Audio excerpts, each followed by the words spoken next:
check it before I start talking to see how many people is going to join me on my live. But I hope everyone is really having a good morning.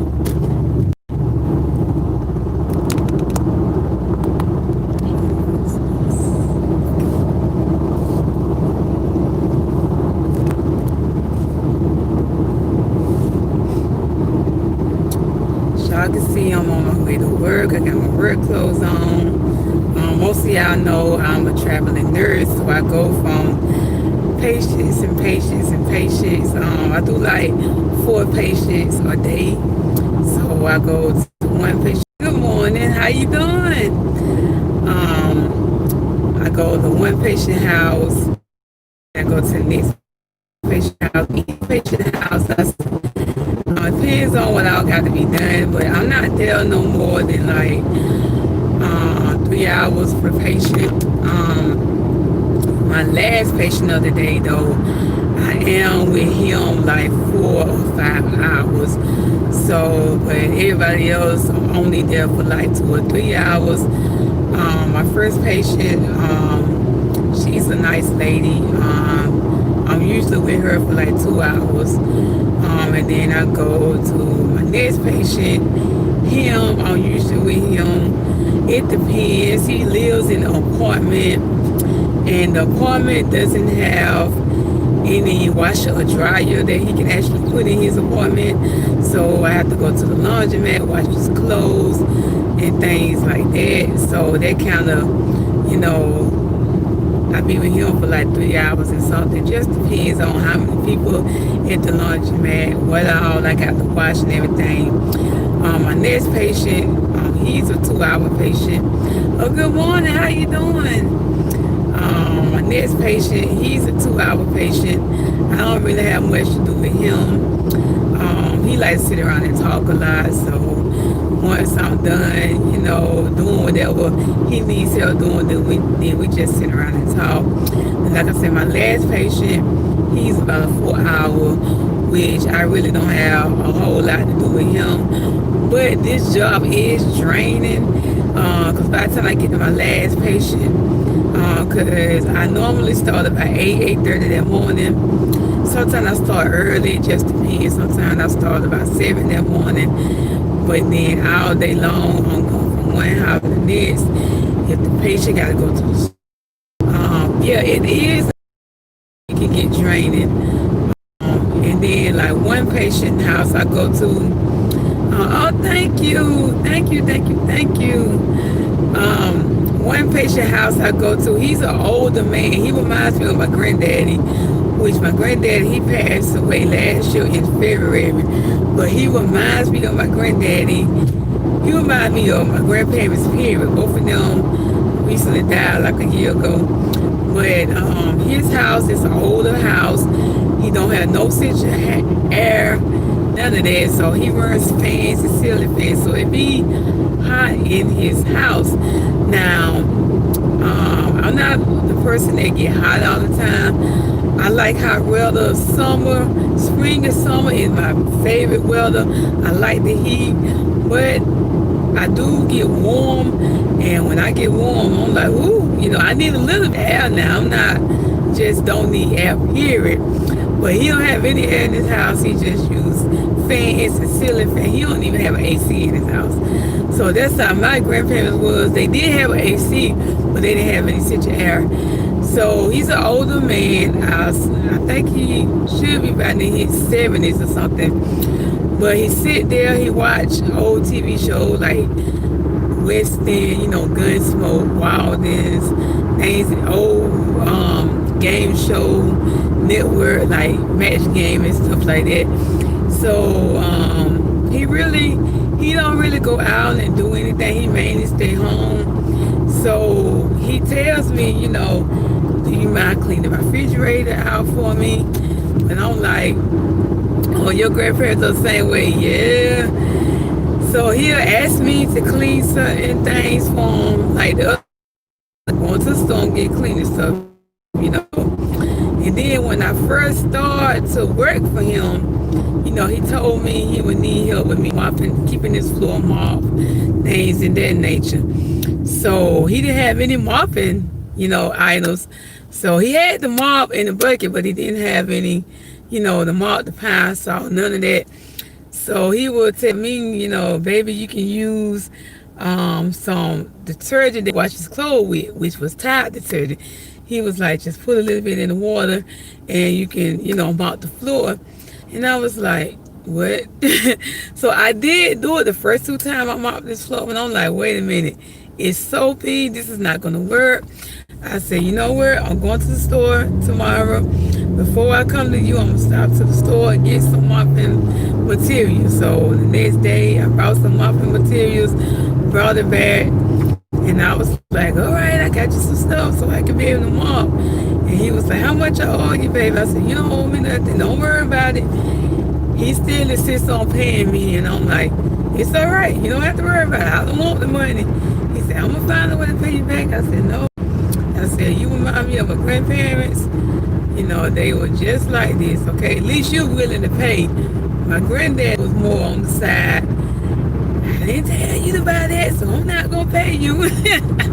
That's how my granddad was, which my granddad had developed Alzheimer's, so he started to get that way. I ain't asked you, you paid, you brought that. I didn't tell you to buy that, so I'm not gonna pay you, My granddad was a trip though. Love him to death, but he was a trip. Especially when he developed the Alzheimer's and stuff. His mind would go all the way back. Yeah, he would chill me out. Like, most of y'all know I'm a Christian person, so I go to church all the time. So on Sundays when we get out of church, if ain't nobody gonna cook, my family is a well get together family. Like, that's what we like to do, especially when my grandparents was living. Like, every weekend, we either Saturday or Sunday, when we get together, we would cook, everybody bring a dish, we would do all that. So sometimes on Sundays after church, we'll decide to go out to eat, ain't no cook. So we go out to eat, and my granddaddy get ready to pay for his food. And by he having the Alzheimer's, Alzheimer's, their mind would go back to the older days. So he's so used to things being under $10. So if we go out to eat to like Red Lobster, Olive Garden or something, and they tell him his order's like $15, he's not going to pay it. He's like, I'm not paying it. If something, mainly something over $5, he'll start to say, I don't want that. I'm just not going to eat anything. He was like, that's not how much that costs. I remember we went to a Golden Corral, and I think his food was like $10. And then I think they gave him the senior citizen deal, so it went down to maybe $8. My granddad still didn't want to pay it. He was like, that's too much. I'm not paying it. So the manager was nice enough to say, you know what, just give me $5, because I guess he understands. He must have got Alzheimer's. He realized that, my granddaddy's mind was going way back in the, 50 and 60 days. So, yeah, y'all. But how's everybody been doing? I mean, now my granddaddy would pay for my granddaddy, he went, my granddaddy mind had got to the point where if it costs over a certain amount of money, he ain't gonna pay it. He ain't. My granddaddy had a pocket full of money.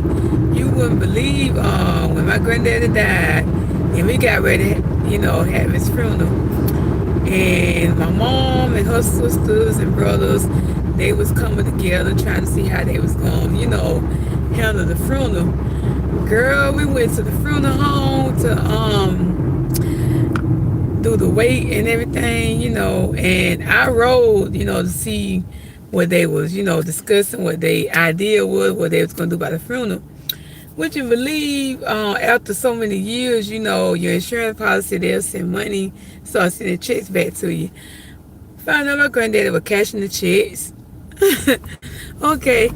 found out my granddaddy was cashing the checks, and he didn't have the whole policy. Everybody had the picture. My granddaddy, he was just, I don't know what to say for him. I don't know what to say for him. Baby, he started to recash the checks. Ain't nobody know that he was receiving the checks in the mail and he was cashing them.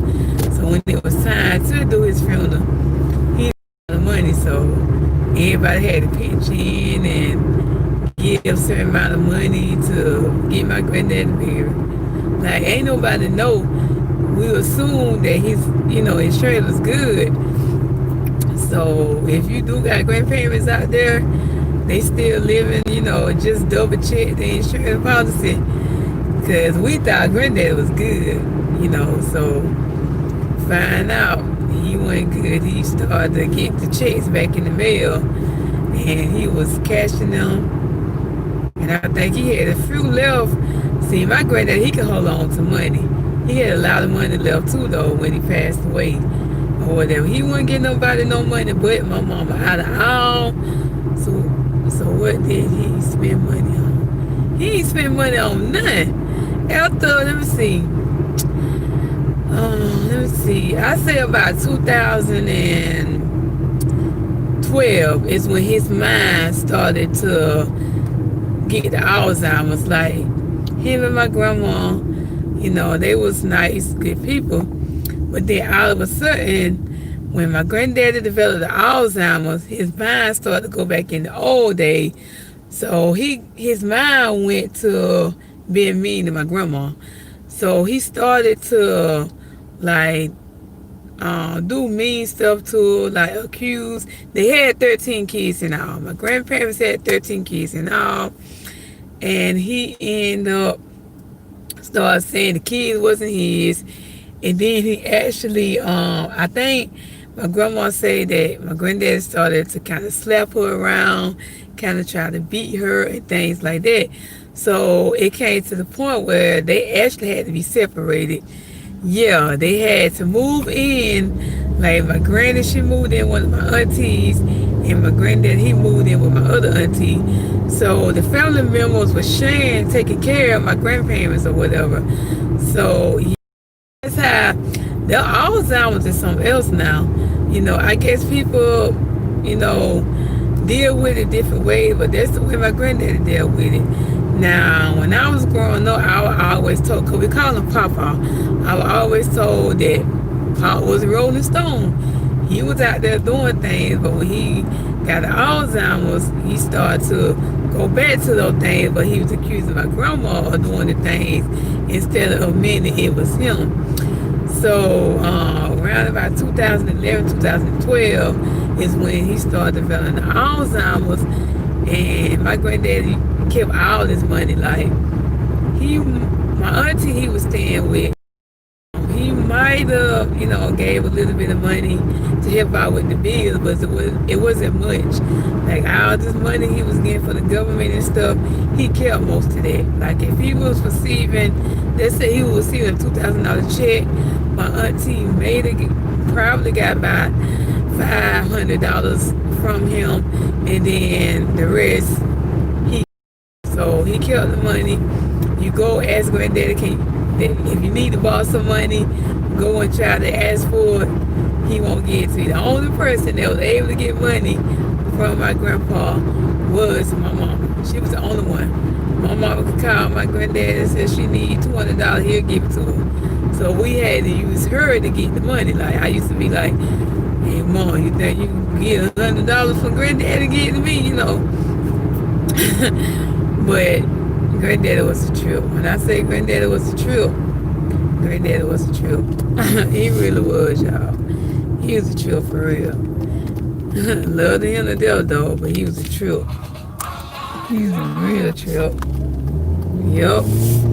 But so when we got ready to bury him, that's when we found out he was keeping the checks. He would cash them, or either he would deposit them into the bank, and the money went. So still, it was good that he had some of that money, because we didn't have to come too much out of pocket, So But we did have to come out of pocket some, but at least he still had a wallet full of money, and then he had a little bit of money in the bank. So that was good too. But so you know, this particular one of my clients he's an older man, and he just sit at his house and he don't do nothing. He just so he remind me of my granddad a lot. But I mean, this job is okay, y'all. It's an okay job, but like I said, it's a tiring job. It's because I got 4 clients, so it's like you're doing 4 jobs in one day, because you go on from one house to the next, you're doing this, you're doing that. So that's what make it kind of tiring, you know, to me. You know, you leave one patient house, you go to the next patient house, you know, you don't know what to expect when you get there that day. Then sometimes your paycheck good, sometimes your paycheck is not what you expect, because if that particular client, like this morning, the client that I go to at 8 o'clock, she has a doctor's appointment, so she wasn't even gonna be home. So I didn't even oh, thank you, girl. I don't even wear makeup like that. I do a little eyeshadow thing, and I just started this eyeshadow thing. I don't do no foundation. I don't do none of that. A lot of y'all know that I'm a cosmetologist. I do hair as well. So the only, you know, when I was going to school, we had to do makeup for the class, because the class was hair, skin, and nails. So we had to do makeup and things. That was the only time I actually did makeup. I never did makeup once. Before I started going to school, I didn't do makeup. After I graduated from school, I didn't do makeup. I only did it for that time. Thank y'all for the 7 people that are watching me. Make sure you hit the like button. If you're not subscribed to this Naturally Beauty channel, go in and subscribe. I just come through to talk to y'all while I was driving, see how everybody was doing, y'all. But yeah, I don't do makeup. I'm a makeup person. I don't know, y'all. I grew up and my mom, she never really wear makeup. So I never really wear makeup. She never, I don't know. That's why, because she don't use product. Yeah, I don't do makeup. Like, I do kind of like clean my face sometimes. I used to clear brand, whatever, the Limit brand. I use that, you know, and I kind of clean my face, but I don't even use that on a daily basis. I use it sometimes, you know, maybe twice a week if I feel like it, you know. But other than that, I don't do no makeup. I don't do it. Maybe about a year or 2 ago, I started doing the eyeshadow. Sometimes I do get my eyes arched, you know. I do them myself, or either my sister do them. Other than that, I'm not the type of person that just get my makeup done. You don't ever really see me get my nails done either. I don't do that. I can do nails, I can do makeup. If you get married this weekend and you need your face beat up, I would beat your face up. But I don't do that in my own face, y'all. But in school, it was a requirement. I had to do it, you know, which I enjoyed doing it. When I did do my makeup, everybody see me, they was like, "You are so beautiful." And I'm like, don't get used to it. I said, because as soon as the class is over with, I'm going home. I am going to wash my face. But most of y'all know, you know, I'm a Christian person, and I really believe I'm Pentecostal holiness. And I grew up, and we don't believe in a whole lot of makeup, jewelry, earring thing. As you can see, I don't have no piercing. We don't believe in that kind of thing, you know. Now, my pastor and assistant pastor, you know, they said, you know, it's okay as long as we don't overdo it. You know, we don't overdo it, you know, it's okay. You know, they don't want us to go out there and look like Jezebel. And you know about the lady Jezebel in the Bible. They was like, don't go out there and look like her, you know. If you're going to do it, my mama never got my ears pierced. So therefore, I still, as I got older, as I got older, I never got my ears pierced. Now, my sister, she did. Once she got in high school, she got her ears pierced. My mama didn't say nothing about it because the pastor, now when I was growing up, my pastor was more strict. They was real strict, and we really couldn't do nothing. But as some of us got older, we was able to kind of, because me, I teach, a little Bible school here and there, and then I'm over the youth program. I do a lot of things in my church. I'm very active in my church. And so, my pastor, he's an older man. And a lot of people in my church is older people. So they so used to older religion. So as we got older, we was able to kind of talk to them and kind of bring more things out in the Bible. And now they kind of, they're a very spiritual person. So even if we try to say something to them about it, they always be like, well, we going to talk to God and see what God got to say about it. So, now they starting to open up a lot. And, a few years ago, they was like, well, it's okay if y'all do like one small earring. Don't do the big earrings. Don't go out there and have 3 and 4 holes in your ears, all this jewelry. Yeah, old tradition. That's how they was. So, like I said, now they starting to kind of learn a little bit more, open up. They understanding a lot more. And they was like, well, it's okay if y'all wear small earrings, one small earring. Don't get too carried away with it. Don't wear too much makeup and stuff like that.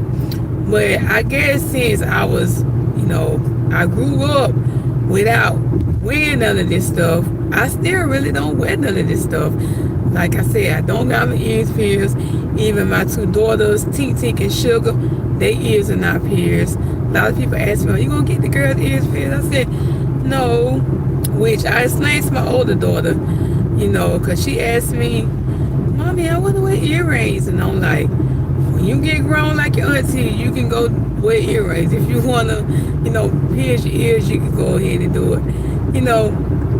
Like I told my husband, which my husband truly understands where I come from, like I told my husband, when the kids get in high school, what if they choose to do this, do that, they can do it. Just like when I grew up, we couldn't wear any pants. I had to go to school wearing dresses and skirts. I couldn't wear any pants. Anything that wasn't, dressy, churchy, Christian way, I couldn't wear it. So, and I didn't wear it. So, as I got older, once I got older, I became 18 years old. I started to wear pants then, which I had learned myself, it's okay to wear pants. The Bible speaks about, you're supposed to wear clothes in a modest way. So, I learned to understand what modest way mean. That means you dress in a nice way and you're not showing, you're not going out clothes, your clothes half on, you show all this is open. Some women's, they wear shirts, you can see all this, they butt poking out everywhere. You shouldn't dress like that, period. Even if you're not into the churchy thing, you still should want to dress in a wholesome way, because you shouldn't want men to see your body unless that's your man. I don't want other men. I don't even wear shorts like that. Like, I wear shorts maybe that come a little bit like my knees or something. I have tried to wear other shorts that go way above my knee, but I don't feel comfortable when I put it on. It's like I got a condemned feeling, like all these men looking at me. Even before I got married, I didn't feel comfortable wearing certain clothes because I just didn't want to be exposed to men seeing me. I'm like, the only man should see me is the man that's going to be my husband. So now that I'm married, I'm definitely not going to go out there and dress all kind of ways. I see certain women, I would like to use a part of mine on YouTube. yeah, I thought about doing that too. Like, I'm actually thinking about, and this is something I want to do, but I'm thinking about like doing this, bringing something to my channel where I will each, it's gonna be videos where I'm sharing more of the Bible. Like, if I want to talk about faith, then that particular video gonna be about faith. If I want to talk about love, then that video gonna be about love. How to become a Christian, that video, but a certain topic, then I will be talking about in that video. But I wanted to bring like a person with me, like somebody with me on the video. Like, first video I might do, it might be about faith. Then I might bring my pastor, me and my pastor in the video. Yeah, you know what? We can. That's a good idea. We can collaborate. That will be a good idea. We got to find a time to do it. But I was thinking about like bringing my pastor on. He'd be in the video, and we talking about faith in one video. Bringing maybe my assistant pastor on. Just go around to different people, and we sit down, we talk about the Bible or a certain topic. You know what I'm saying? That's what, and like you said, me and you can come together and do a video. I think that would be great. I've been thinking about getting together with other YouTubers doing the video. I just got to make our time to do it. I know this one friend of mine over YouTube, he wanted to do a video. He's a blind YouTuber. His name is Anthony, and you can check out his page, Third Eye Vision. And he's blind, but he collaborate with different people. I'm trying to do one Saturday. I don't know about Saturday. I had a real Saturday. But I don't know. Yeah, I'm really don't know how to be doing this traveling nurse thing either, because like I said, that's how I met you through. Okay. Okay. Yeah, sure did. You right. I think I remember. Yep.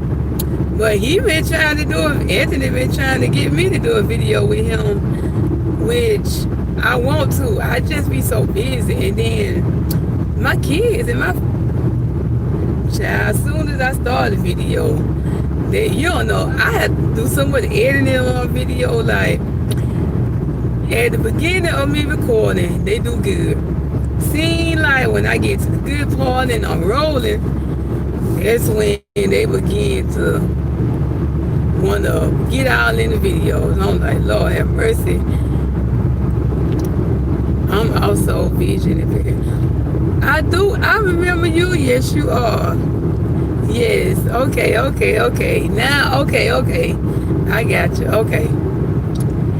Yeah, I would love to do a video with you as well then. Okay. But it seems like every time I try to record, my kids, they be on the loose. Like, I go and record in my hair salon. Like, before that, my back porch was on, and I used to record up there. And it was more deal with that because they was coming right on my back porch.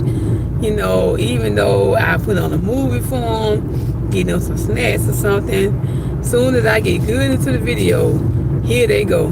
So then once, I got the salon situated, I'm like, well, now I can start going out in the salon, recording. Child, they run out there, open the door, want to play. Especially my 2-year-old, she want to come outside and do hair. I believe that girl gonna be like me. She want to do hair. She sit up there and be trying to put. A couple days ago, I sit up there trying to do my hair. She don't grab a whole glob of edge control and put it all up there. I'm like, sugar, stop. One side was slicking, I don't know what, like slickery. That's how I'm talking about. So But I'm gonna get it together. I'm gonna get it together. I wanted to do collab videos with other YouTubers, so I'm gonna get it together one day. I'm definitely gonna get it together. Yeah, I really am. I'm gonna get it together one day. I'm gonna get it together, y'all. I guess I was going through a bad area and my phone just didn't want to connect right. Yeah. Like I was saying, I really do want to I want to do videos, collab with other YouTubers. I've been thinking about that hard. I just got to find the time and the days, and with this traveling nursing job that I do, it had me on the go. So I mean, like I said, I start at 7:38 in the morning, but then I don't get out till like 7 night, and then on Saturdays I do one client, but I'm with her basically all day. I'm with her from like 9 to 5 in her house. So yeah, so I do be busy. And then on Sundays I'm in church, and then on certain days, which we haven't started, we really haven't started church again. Like we started a few weeks back, about 2 months, we started back having church, but it's only on Sundays. And then we also started having it at my pastor's house on his back porch, with a few of us coming at a time, sharing this Sunday, that Sunday. But now they just announced that we'll be going back to the church this month. I think Sunday will actually be at the church, but before all this corona got seriously bad,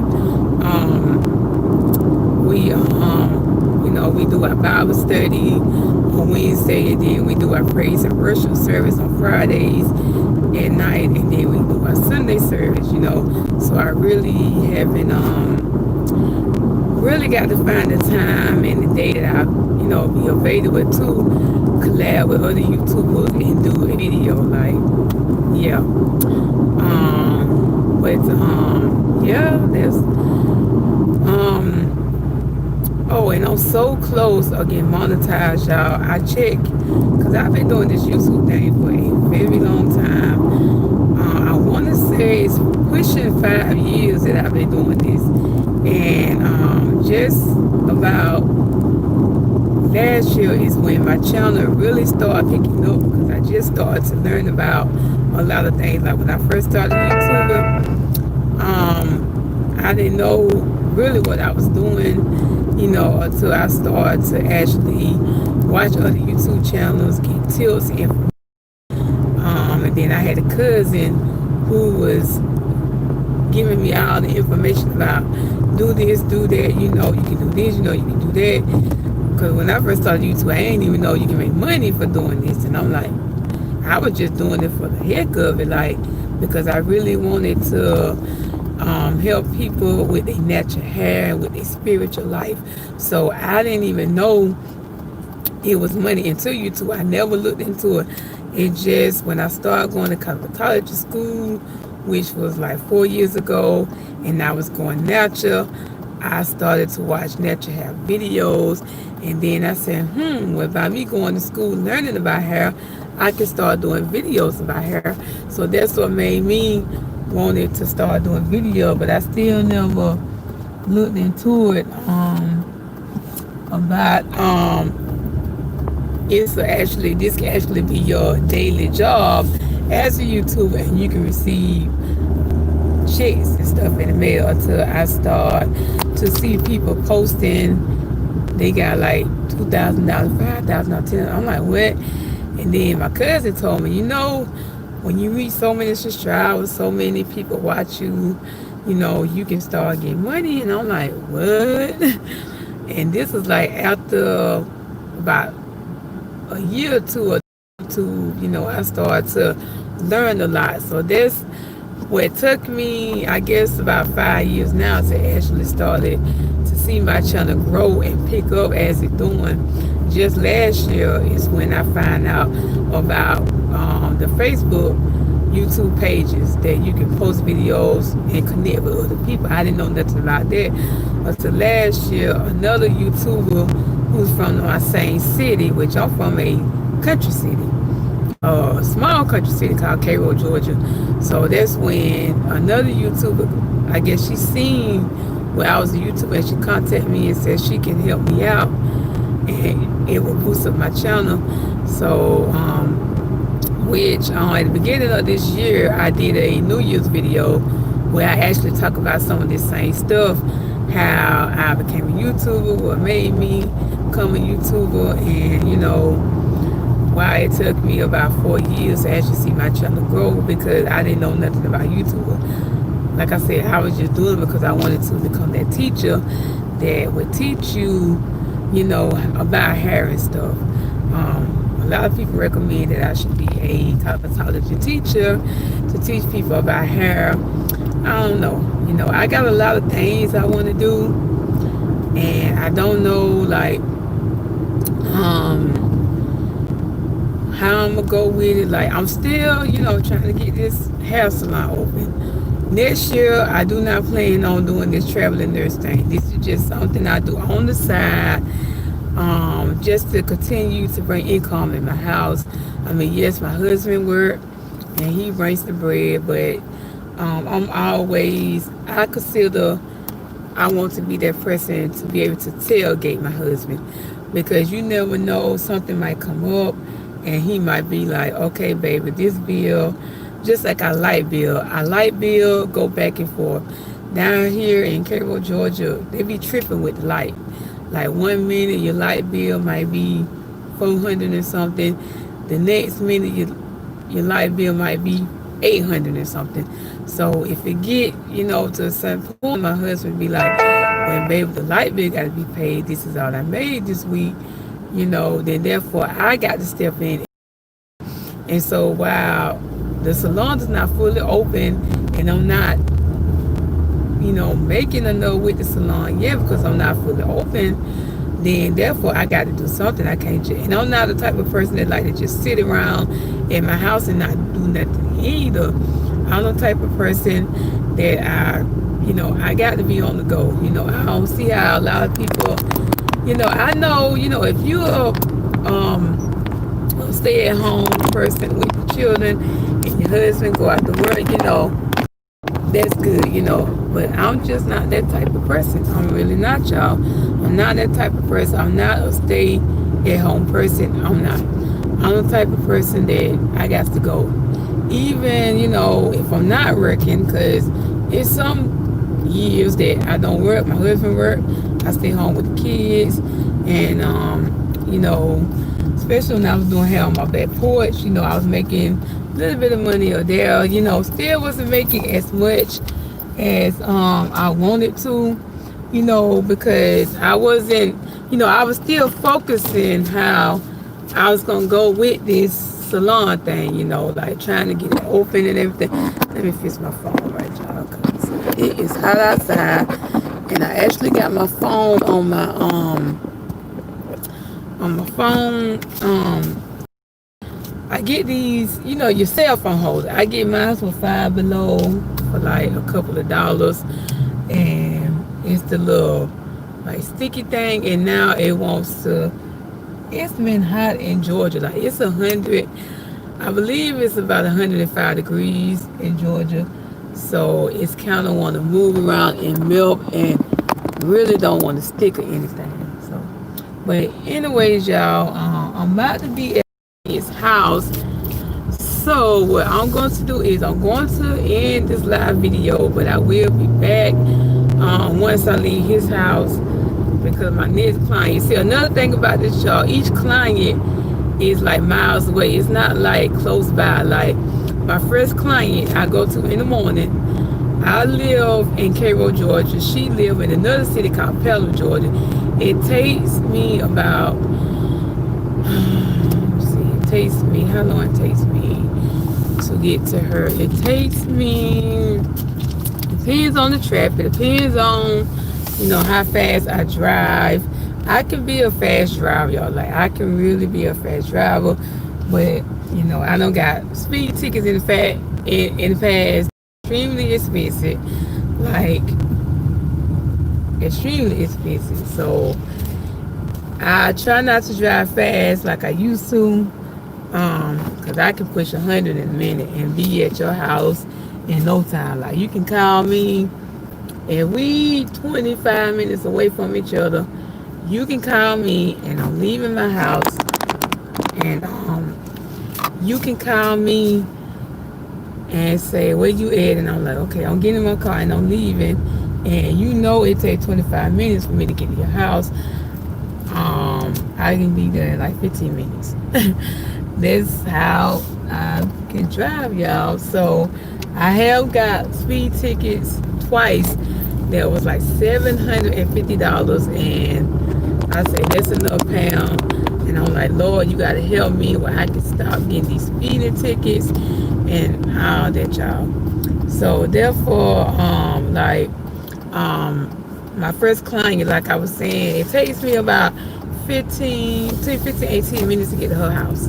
Okay.